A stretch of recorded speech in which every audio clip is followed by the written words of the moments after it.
Good evening. The new Brexit proposals unveiled by Boris Johnson have already provoked a wave of scepticism, both at Westminster and across the EU. The Irish government says it has deep concerns, and the European Council President says he is unconvinced. The main proposals relate to Northern Ireland. It would stay in the EU single market for all goods, and that would mean accepting EU rules and standards. But crucially, Northern Ireland would leave the customs union, and that would mean new customs checks on the island of Ireland. But all of this would depend on a future vote by the Northern Ireland Assembly, and that is a body which is currently suspended. Our Deputy Political Editor John Pienaar has the latest. There is some flash photography coming up. Boris Johnson's looking serious, and no wonder. Can you get a deal, Prime Minister? Truth is, he doesn't know. But his plan today toned down the fighting talk in the Commons. Good statement, the Prime Minister. The Speaker wasn't attacking him for once, sore throat.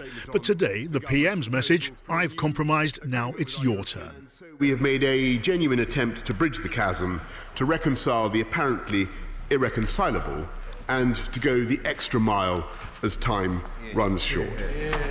Still the same warning, though. Britain would leave with no deal if it had to.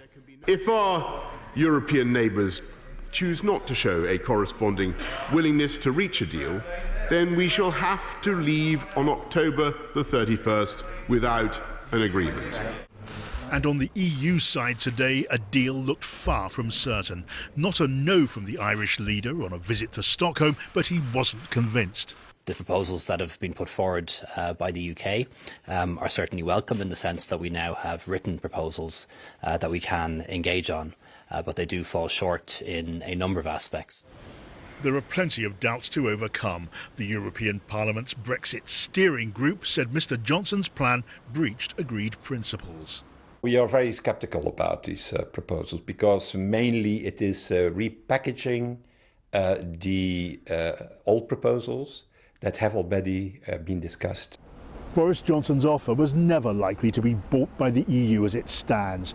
The Prime Minister's about to take his case to European leaders, hoping they'll compromise in the end rather than face the disruption of a no-deal Brexit. If there is a deal, and that's still a big if, the Prime Minister could get it through Parliament, though not without a fight and not without help from Labour MPs prepared to defy their leader and vote alongside him. Deal or no deal? Certainly nothing the PM says or does seems at all likely to get Jeremy Corbyn on side. No Labour MP could support such a reckless deal that would be used as a springboard to attack rights and standards in this country. Hard maybe for Theresa May to hear her Brexit deal rubbished and then watch Brexiteer Tories and Conservative outcasts praising her successor's efforts. Can I urge the Prime Minister to go to his EU colleagues with some confidence and to tell them that there is every likelihood, if not certainty, that this proposition will command the support of the House of Commons.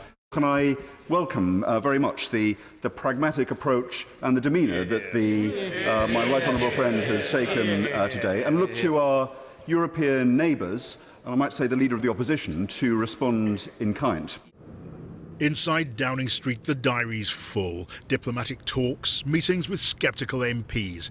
The Prime Minister can say he's optimistic. That doesn't guarantee a happy ending. John Pienaar, BBC News, Westminster.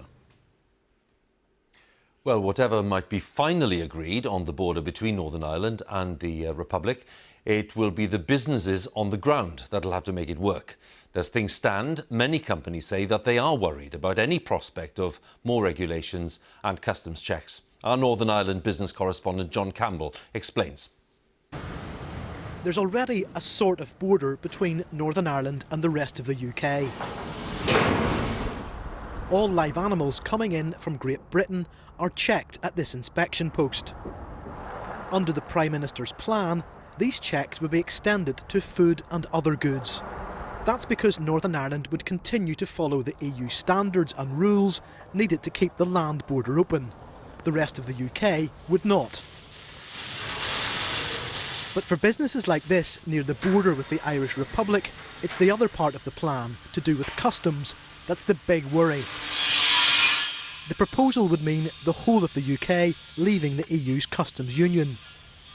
That inevitably means a new customs border in Ireland. Is this a good deal? Well, you know, what's a good deal? With new requirements for cross-border traders.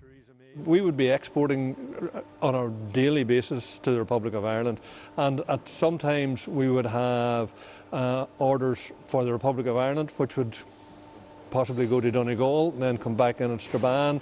I can't imagine how we're going to be able to put export orders and Northern Ireland orders on the same truck in the future. The Prime Minister believes the impact of this customs border can be minimised. Instead of customs posts at the frontier, the border would effectively come here to the factory or warehouse. Most customs checks and formalities would take place in the company premises.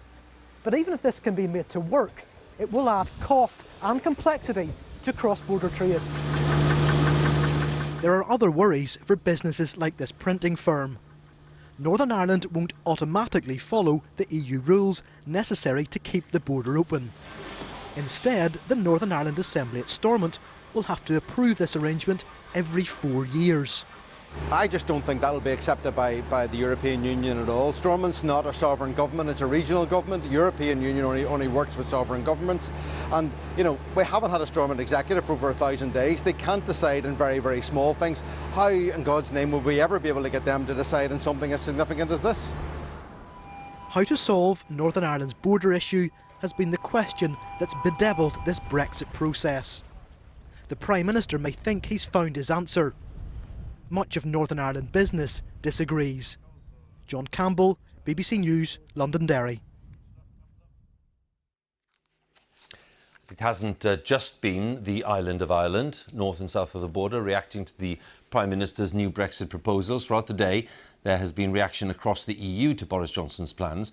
Our Europe editor Katya Adler joins us from Brussels. Katya, are we saying basically that there's no hope for these plans as far as Brussels is concerned?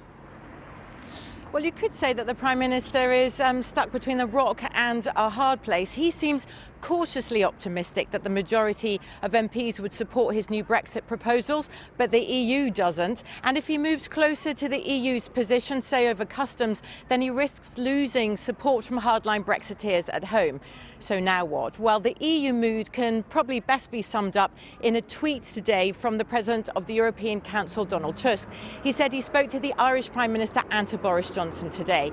His message to Dublin was that the EU fully stands behind Ireland, meaning that it won't abandon Irish interests just to get a deal. And to Boris Johnson, he said that the EU remains open to his proposals, but unconvinced. Now, the Prime Minister's main EU envoy is in Brussels tonight and tomorrow, trying to do some heavy convincing, and the EU's chief Brexit negotiator has a string of questions for him.